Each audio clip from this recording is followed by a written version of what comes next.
ingin memaparkan hasil wawancara kami di tentang pabrik pembuatan gula Jawa. Nah, sebelumnya saya memperkenalkan nama teman-teman saya. Saya sendiri Rian, NIM-nya 1808310003. Ada teman saya Sri, NIM-nya 170872. Izela Rahmawati 17081256. Terus ada Tanaya Dwita NIM-nya 17081274. Ada Firani Anita Sari 170810. Ada Ulta Jayanti NIM-nya 17081489. Dan ada Mas Kuku Asrif Stefani NIM-nya 17081343. Sebelumnya kami minta maaf Pak karena ada beberapa teman yang berhalangan tidak ikut dalam presentasi malam ini karena ada kesibukan.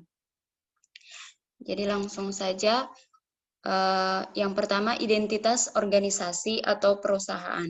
Nah, perusahaan yang kami wawancara itu adalah perusahaan atau pabrik gula Jawa. Nah, pabrik ini tidak dinaungi oleh organisasi lain, melainkan dinaungi oleh diri sendiri. Nah, pabrik gula Jawa ini beralamat di Dusun Sendang Wates, Kecamatan Kunduran, Kabupaten Blora, Provinsi Jawa Tengah. Nah, pemilik dari pabrik gula Jawa ini adalah Bapak Mulyono. Ya, lanjut. Nah, latar belakang dari organisasi pabrik gula Jawa ini, pabrik ini didirikan dalam bidang pembuatan gula Jawa. Pemilik pabrik ini mempunyai ide mendirikan pabrik gula Jawa karena di daerah Blora mereka mendirikan pabrik gula Jawa dikarenakan untuk meningkatkan pendapatan ekonomi dan juga dikarenakan masyarakat di Kota Blora banyak yang menanam tebu. Nah, pembuatan gula Jawa. Pembuatan yang masih sangat utuh digiling terlebih dahulu, kemudian air dari tebu tersebut yang masih mentah dimasak dengan api yang sedang sampai air tebu tersebut mengental, kemudian air tebu tersebut didinginkan dengan menggunakan wadah pencetakan gula Jawa. Nah, biasanya dari hasil tebu 1 ton itu dapat menghasilkan gula Jawa 1 kuintal. Nah, gula Jawa yang sudah bisa dijual biasanya dipasarkan di Kota Kudus dengan harga per kilo yang tidak menentu harganya. Semua itu tergantung keputusan pemerintah dalam menentukan harga gula Jawa tersebut. Seperti halnya ketika di bulan Mei harga gula itu 9.000 per kilogram. Nah, dan bulan Agustus biasanya bisa berubah menjadi 6.000 kilogram. Jadi harganya itu tidak menentu. Ya, baik, selanjutnya akan dijelaskan oleh teman saya.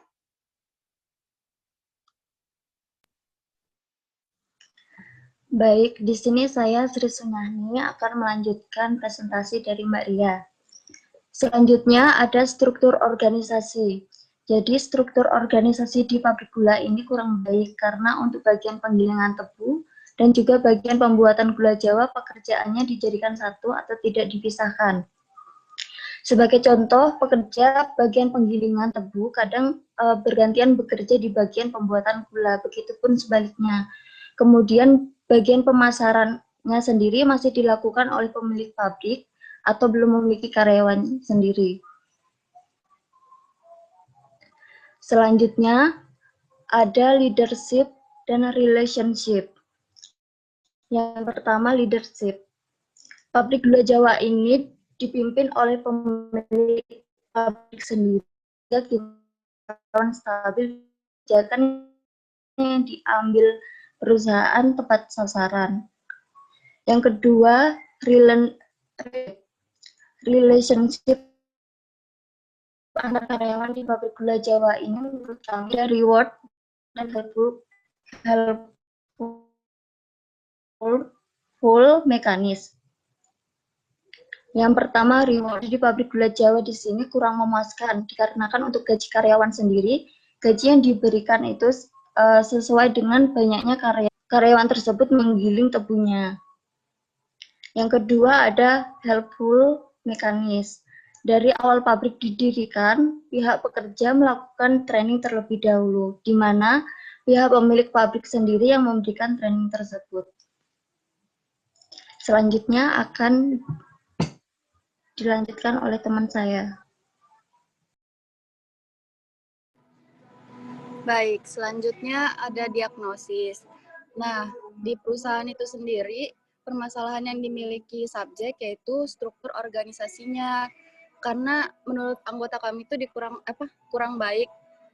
Karena di pabrik itu tuh belum ada gitu Pak, pemasarannya sama promosinya itu masih dilakukan oleh pemilik pabrik tersebut, Pak. Nah, terus sama karyawan pabrik itu kerjanya itu lebih ekstra karena dia bukan cuma kerjanya itu di satu bagian aja. Contohnya itu kalau karyawan ada yang penggilingan tebu, terus ada juga yang pembuatan gula. Jadi mereka tuh saling bantu aja gitu, Pak.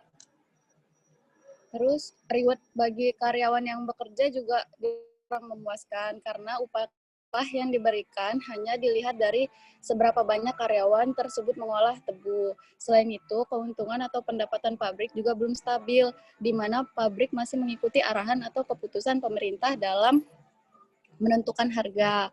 Nah, rancangan intervensi yang diberikan menurut kelompok kami itu berupa structural intervention, di mana akan memfokuskan pada aspek infrastruktur organisasi. Pada structural intervention terdapat structural design, yang berarti proses perubahan menyangkut perubahan tugas dalam organisasi. Selain itu, manajemen kerja juga dibutuhkan untuk mengintegrasikan kinerja karyawan dengan sasaran strategis perusahaan, serta mekanisme reward atas prestasi kerja. Sistem penghargaan, di mana intervensi ini tujuan untuk mengembangkan penghargaan guna meningkatkan kepuasan dan karyawan.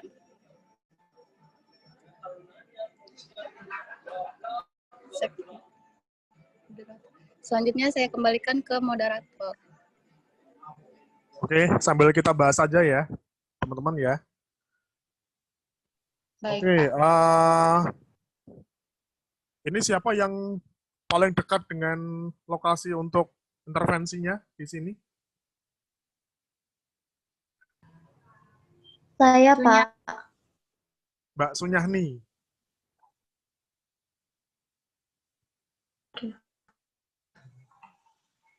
Ini punyanya Mbak Sunyahni sendiri atau punyanya siapa? Temannya bapak saya. Oh, temannya bapaknya Mbak Sunyahni ya. Oke, ini Iya, saya Pak. lihat kelompok 3, di kelompok 3 sebenarnya sudah terarah sih untuk menjelaskan akar masalah dari perusahaan ini, dan mungkin lebih ke tata letaknya sih teman-teman untuk untuk menyusun sebuah laporan. Pertama, tentu kita juga menyampaikan profilnya dulu ya. Ini sudah ada. Nanti mungkin yang di Word-nya ya, untuk laporan di UAS-nya ya. Pertama, sampaikan dulu profil perusahaan tadi seperti apa, sudah dituliskan ya.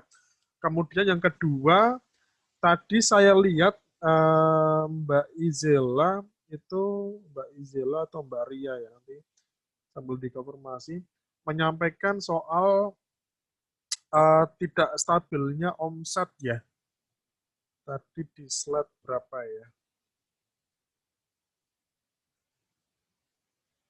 Nah, Hmm, di sini ya, aku lupa ya Mbak, di diagnosis ya, Di slide sebelumnya mungkin Pak, di slide sebelumnya. yang terdapat harga 9.000 per kilo di bulan Mei dan Oh ya, Agustus. oke. Ketika kita mau mengatakan atau mungkin menyatakan permasalahan di sebuah perusahaan, teman-teman juga perlu tahu dulu ya, terkait dengan targetnya dari pabrik gula Jawa ini. Ini nanti coba sambil di cross check dari pemiliknya, itu punya target nggak dalam produksi gula Jawa ini. Misalnya gini, dia punya target nggak dalam sehari harus menghasilkan berapa kilo. Kemudian saya nggak tahu produk gula Jawa yang baik itu yang kayak gimana sih. Nah, dia ada nggak? Ada target untuk itu nggak? Kemudian soal omset, biasanya ketika kita mengatakan perusahaan itu bermasalah, itu selalu kita kaitkan dengan output atau omsetnya. Nah, kalau misalnya tadi dikatakan omsetnya memang tidak teratur, tidak stabil, oke, berarti memang ada permasalahan umum ya yang apa ya, yang dialami oleh perusahaan gula Jawa tersebut. Nah, kemudian tadi teman-teman sudah baik dalam menjelaskan diagnosisnya. Ini saya catat dari 6 six box ini, yang paling bermasalah adalah struktur ya, di mana ada double pekerjaan antara yang giling tebu sama yang bikin gula Jawa. Nah, teman-teman sambil pastikan apakah memang permasalahan double job ini, artinya yang mengerjakan giling tebu sama yang bikin gula Jawa ini double, apakah ini memang berdampak pada omsetnya gula Jawa atau enggak? Artinya gini teman-teman, jadi kan ada 6 six box ya, ada struktur, ada reward, ada telepon mekanisme, ada leadership, kemudian ada konhimo. Ya, ada struktur misalnya. Nah, dari keenam itu, ini kan saya lihat struktur atau mungkin job desk yang paling dipermasalahkan nih sama kelompok 3. Nah, apakah memang permasalahan ini yang memang berdampak pada output perusahaan tersebut? Itu yang perlu di-cross-check lagi. Kalau memang itu yang paling berdampak pada output perusahaan gula Jawa ini, itu mungkin yang perlu diintervensi terlebih dahulu, teman-teman. Oke, misalnya gini. Ini Mbak Firani lagi di kafe nggak sih? Iya Pak, saya lagi kerja. Oh, kamu kerja. Kerja di kafe? Nggih, Pak. Nggih, Pak. Oh, jadi apa, Firani? Jadi kasir Oh, jadi kasir. semegang bar juga. Oke. Saya coba ambil contoh ya, Firani ya. Kamu di kafe apa, Firani? Coffee shop, Pak. Coffee shop, berarti jualannya kopi ya? Iya. Oke, misalnya katakanlah kafe ya. Kafe yang menjual kopi, dia selalu punya output, punya target. Produk misalnya, kopi. Dia punya kopi yang apa ya, lebih enak mungkin daripada kafe-kafe yang lainnya. Terus yang kedua, mungkin ada soal kepuasan pelayanan. Jadi biasanya orang pergi ke kafe karena masalah pelayanan ya, kebersihan, mungkin interior kafenya enak, atau mungkin pelayanan si baristanya misalnya, itu adalah bagian dari output. Nah, masing-masing perusahaan tentu berbeda outputnya.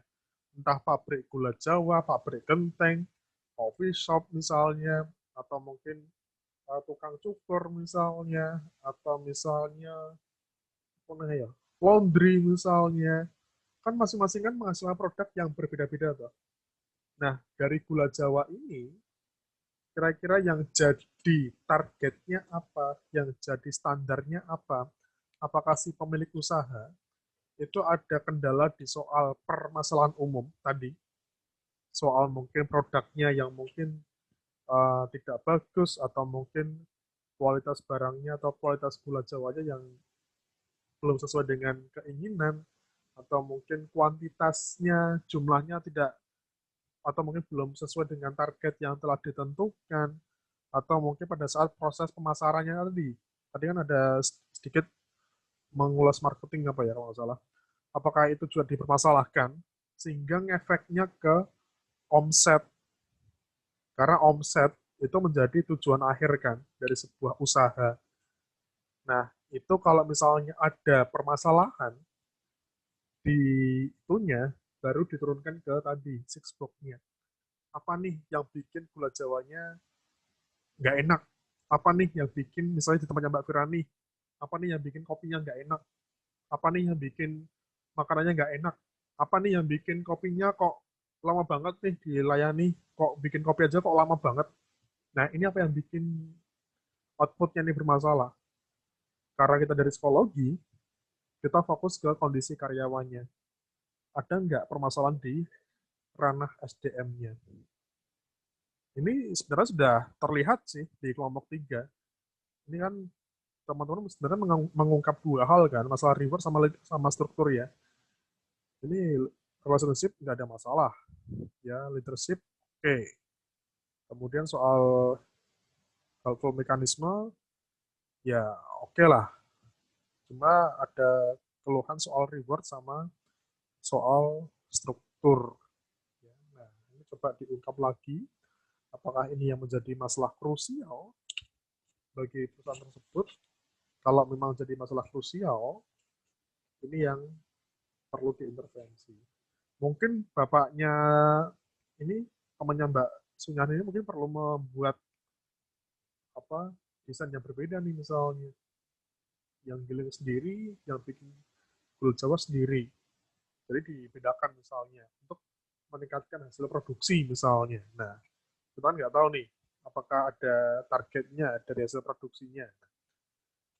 Oke, sampai di sini teman-teman. Ada yang mau ditanyakan dulu nggak? Pak, saya mau menambahkan Monggo, silakan. mengenai struktur organisasi ini kan di pabrik gula Jawa tersebut kurang baik dari info Mbak Sunya setelah wawancara pemilik pabrik. Tapi kata pemilik pabrik, kinerja karyawannya malah baik. Malah apa? Sorry. Malah baik, kinerja malah karyawannya baik. malah baik. Iya. Oke. Itu nantinya kayak bisa berdampak ke semuanya nggak sih Pak? Maksudnya kayak Oke. Ada beberapa kondisi, teman-teman, ada beberapa permasalahan yang terjadi pada karyawan, tapi terkadang permasalahan tersebut tidak sampai ngefek ke output-nya. Jadi misalnya gini, teman-teman, kayak mahasiswa ya, ini kan Mbak Firani kerja, kamu juga kuliah, kerjain tugas, kamu juga punya tanggung jawab nih, ngurusi kasir di kafemu misalnya, ada 2 tanggung jawab kan, yang harus kamu emban di situ kan. Firani punya target, mungkin mohon maaf kalau misalnya di kafe, kamu memenuhi kebutuhanmu untuk materi misalnya. Terus di kuliah, kamu ngejar prestasi, achievement. Nah, ada 2 target di situ.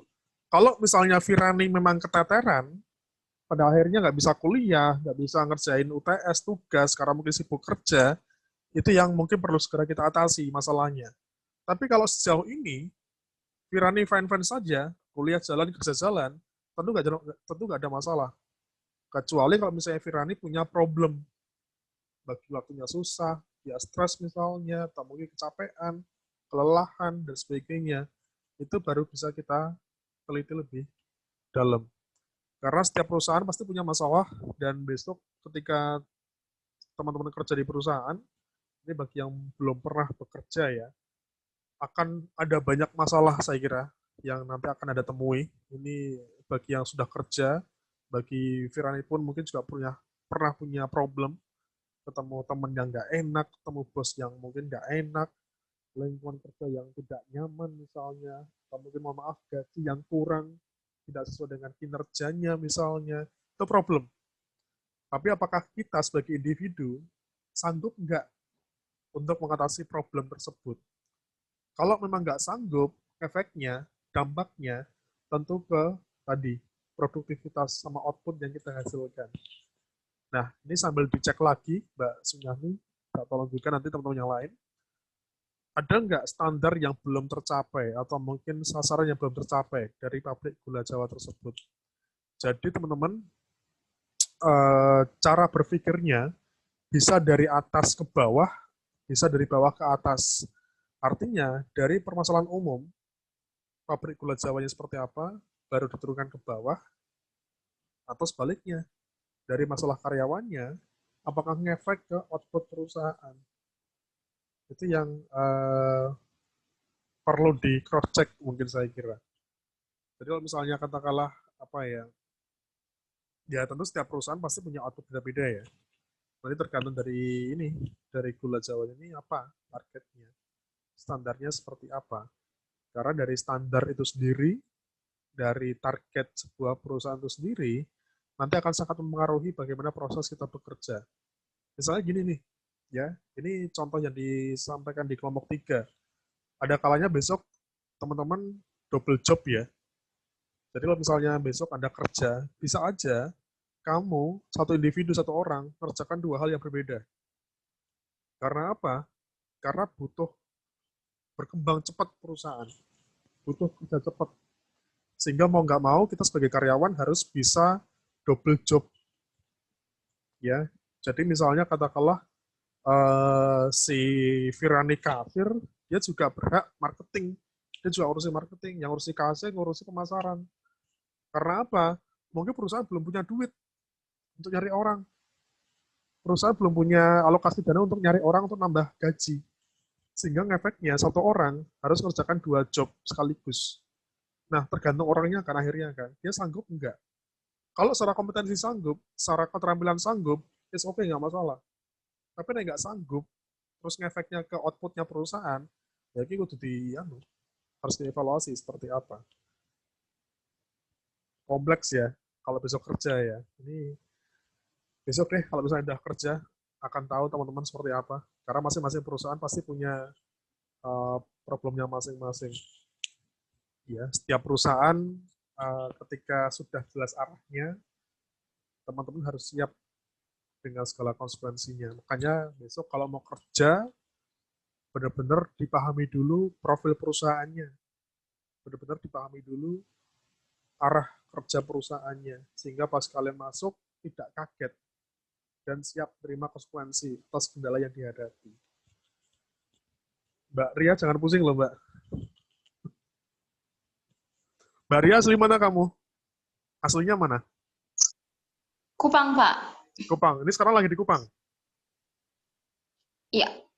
Oke. Iya, Pak. Di Mbak Kupang. Ria, kalau misalnya kamu kerja di Jakarta, mau nggak? Mau, Pak. Mau, nggak masalah. Emang ke situ. Oke, ada pekerjaan bagian HRD nih, bagian personalia di PT ABC misalnya, tapi hanya ada di Jakarta. Kamu asli Kupang, dengan lokasi yang jauh, itu jadi kendala itu jadi hambatan. Tapi tergantung kita kan akhirnya kan, bisa nggak melewati hambatan ini. Di Jakarta misalnya, saya pernah punya kenalan teman dari Kupang, dari NTT. Dia pas mungkin di Kupang jarang ada mobil lewat ya, atau mungkin jarang ada keramaian ya. Jadi mungkin jalannya spesifik ya. Dia datang ke Jakarta, pertama kali di Jakarta, kaget. Kan Jakarta macet ya, kan mobilnya ramai ya. Dia ini kayak pawai ya, kayak festival ya di Jakarta. Kok mobilnya banyak banget, sampai kok beriring-iringan. Padahal biasa ya buat orang Jakarta. Nah, itu salah satu contoh kultur shock ya, geger budaya. Akhirnya dia siap nggak siap harus menghadapi situasi seperti itu. Karena memang tujuannya ada di Jakarta, pekerjaannya ada di Jakarta, dengan segala lingkungannya, dengan segala kondisi orang-orangnya yang agak berbeda dengan di Kupang misalnya, dengan karakter bosnya yang mungkin berbeda dengan di Kupang, cara kerja yang berbeda, budaya yang berbeda, itu contoh beberapa kendala atau hambatan yang harus segera dihadapi. Kalau sanggup, jalan dia. Output nggak masalah. Nah, nggak sanggup, nanti bisa dievaluasi. Oke, gitu ya, teman-teman ya. Ini seperti, ibaratnya seperti Anda kuliah di semester 3 atau 4, lagi banyak-banyaknya kuliah, tugas, dan sebagainya waktu itu. terus dituntut harus mengumpulkan laporan di saat yang bersamaan, mungkin pas UTS atau UAS, ya, sehingga kita dituntut untuk benar-benar bisa mengatur waktu. Itu bagian dari kendala atau problem. Tergantung kita, sanggup atau enggak. Oke, sementara gitu, teman-teman, nanti coba ya, ini sebenarnya sudah tergambarkan sih, cuma alurnya, susunannya, yang mungkin perlu diperbaiki lagi ya, dari kelompok 3 ini. Nanti di samping mengungkap profil, di bawahnya juga diungkap permasalahan umum. Mungkin terkait omset, atau mungkin kualitas produk, dan sebagainya. Baru kemudian diturunkan ke bawahnya. Apakah yang menyebabkan omsetnya misalnya ya, tidak stabil. Di samping karena mungkin harga pemerintah, apakah dari internalnya juga bermasalah. Misalnya tadi, soal double job. Sehingga mungkin karena double job, produksi terhambat, terus nggak maksimal, mungkin ngefek ke omset. Misalnya seperti itu.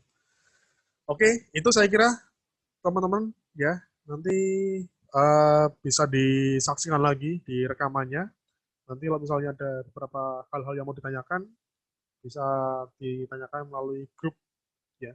Nanti kalau pas saya slow, nanti bisa langsung saya jawab. Gitu aja, saya kira. Terima kasih ya semuanya. Ya, jaga kesehatan selalu. Kita insya Allah ketemu lagi tahun depan kalau masih ada forum untuk ketemu ya. Oke, terima kasih Mbak-mbak ya sudah bermalam-malam Jumat dengan saya. Kita ketemu lagi insya Allah kapan. Oke, selamat malam. Assalamualaikum warahmatullahi wabarakatuh. Selamat malam, terima kasih Pak. Oke, terima kasih ya. Terima kasih, Pak. Sama-sama.